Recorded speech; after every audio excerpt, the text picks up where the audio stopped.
Oi pessoal, Manu Sabadini, mais uma vez com um conteúdo bem legal aqui no canal, trazendo alguns termos que são importantes a gente conhecer o significado, saber pelo menos a base do que eles significam, para que a gente possa entender melhor e processar as informações melhor quando a gente está conversando com alguma família que tem um filho autista, ou mesmo conversando com um profissional da área. Então seu filho é autista e ele está fazendo uma terapia e você escuta algum termo nesse sentido. É interessante a gente saber para que a gente consiga compreender também até os feedbacks dos profissionais, né? Então eu vou trazer aqui 5 termos hoje nesse vídeo, para a gente poder entender melhor o que eles são, na verdade, quando a gente ouvir eles por aí. E o primeiro termo que eu vou trazer para vocês chama comorbidade. E aí quem tem filho com uma deficiência, com um transtorno, já com certeza pode ter ouvido assim, essa palavrinha aí, comorbidade. Que nada mais é do que quando a gente fala que dois transtornos, duas condições de saúde, duas doenças coexistem no mesmo corpo, no mesmo indivíduo. Tá? Então essa palavra ela serve de uma forma bem ampla, mas ela quer significar que eu tenho algo coexistindo, então algo que está junto, que convive junto ali. E aí quando a gente fala de comorbidade no autismo, a gente sempre está falando os principais que aparecem, né, que são muito comuns. A gente fala de crises epiléticas, então a epilepsia. A gente fala do toque, que eu já gravei um vídeo aqui para vocês, até com uma atenção do diagnóstico errado, mas é uma comorbidade do autismo também, que é muito comum no autismo, né? Então, só para corrigir, não é uma comorbidade do autismo, não significa que se meu filho é autista, ele vai ter aquilo ali coexistindo, não.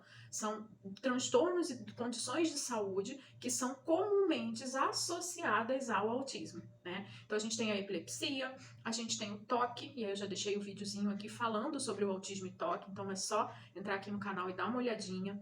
A gente tem o próprio TDAH, que eu também já gravei um vídeo aqui falando do TDAH.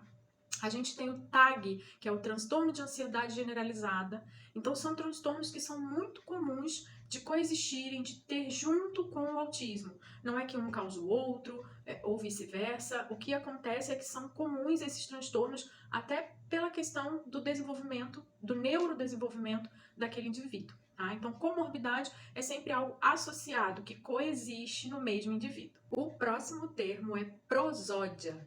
Ai, mas isso aí eu já ouvi com certeza no meu segundo grau, quando eu estudava português. Tem um pouco a ver sim, mas quando a gente usa o termo prosódia, a gente está falando do ritmo da fala.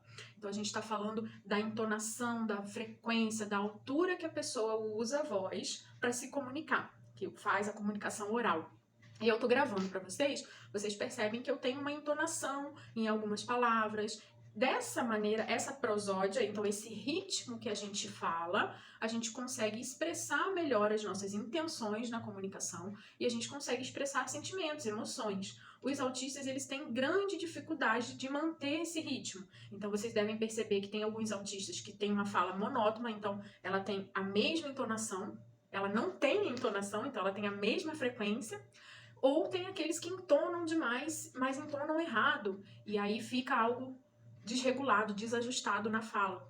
Ou mesmo aqueles que usam a fala de uma forma mais cantada. Tem alguns autistas que, o Augusto, algumas vezes, ele usa uma fala mais cantada. Então isso a gente chama de prosódia, é o ritmo da fala. E os autistas têm uma dificuldade nesse ritmo e por isso é desregulado, podendo ser uma frequência bem linear, sem muita entonação, mesmo que a fala requer entonação, ou uma entonação bem desregulada, mais cantada. Terceiro termo, cognição. Esse, se você tem um filho dentro do espectro, com certeza você já ouviu. Tem até terapia com esse nome, terapia cognitivo-comportamental, que é o famoso TCC. Cognição nada mais é do que o processo de aprendizagem. Então é o processo que o nosso corpo, que o nosso cérebro tem de aprender algo. Mas ele não está só ligado à parte intelectual ou à parte educacional. É um processo de adquirir um conhecimento. Então, aprender até mesmo um comportamento social. Então, quando a gente fala de cognição, a gente está falando de adquirir algo novo para aquele cérebro ali. Então, adquirir um comportamento, adquirir um conteúdo, adquirir uma informação. Então, a gente está falando tanto de aprendizado quanto de percepção também, porque para eu aprender eu preciso perceber. Então, a cognição ela envolve todo esse processo de aprendizado e de percepção. Então ela envolve a minha linguagem, meu raciocínio, minha fala, minha memória, e por isso a gente trabalha bastante nas intervenções com os autistas essa parte da cognição, porque com um desenvolvimento neuroatípico, com um desenvolvimento diferente, a forma que ele adquire esse conhecimento também é diferente. Então, ele, às vezes, muitas vezes, ele não consegue adquirir o conhecimento da forma padrão.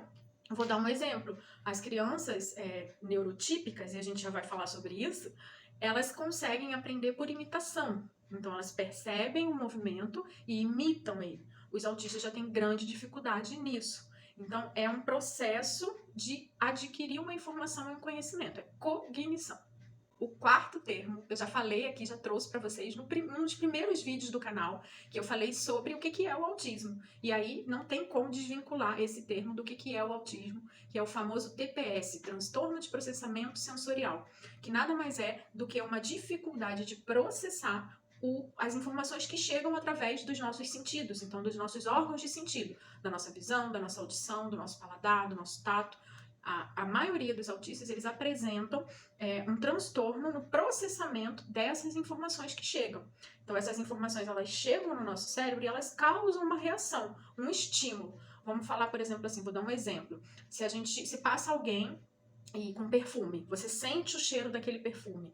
Muitas vezes você acha bom, acha ruim, acha forte, dá dor de cabeça, você pode lembrar de alguém com aquele cheiro daquele perfume, e aí você acessa uma memória que você guardou do cheiro de alguém. Então, e toda a informação sensorial que chega nos nossos sentidos, que vai para o nosso cérebro, a gente processa e a gente gera um estímulo. Né? A gente gera uma percepção daquilo. E nos autistas, o que a maioria das vezes acontece é uma percepção bem desregulada. Então, eles têm um transtorno para processar. Então, aquele cheiro ali, ele pode dar uma dor de cabeça tão forte e o autista não aguentar e se jogar no chão, e se desregular, ou gritar, ou bater, ou empurrar quem está na frente, quem está com cheiro. Então, eles causam tanto o processo da informação que chega diferente, causa também uma reação diferente. Então, um barulho, eles vão ter uma outra reação. Você vai ouvir uma música, muitas vezes a gente faz, né? A gente tá ouvindo uma música e a música tá muito legal e você vai lá e aumenta a música, né? Pra você curtir mais a música. Para o autista isso já não funciona tão bem. Então, o aumentar a música para ele pode ser fatal, pode causar uma crise nele. Então, é o transtorno no processamento dessas informações. A gente chama de TPS. E por último, e não menos importante, o quinto termo, que a gente pode botar quinto e sexto junto, que é o famoso neurotípico e neuroatípico. Com certeza vocês já me ouviram falar aqui nesse vídeo, eu já falei, e já ouviram, já leram a respeito, quem acessa as redes sociais sobre esse conteúdo já ouviu falar.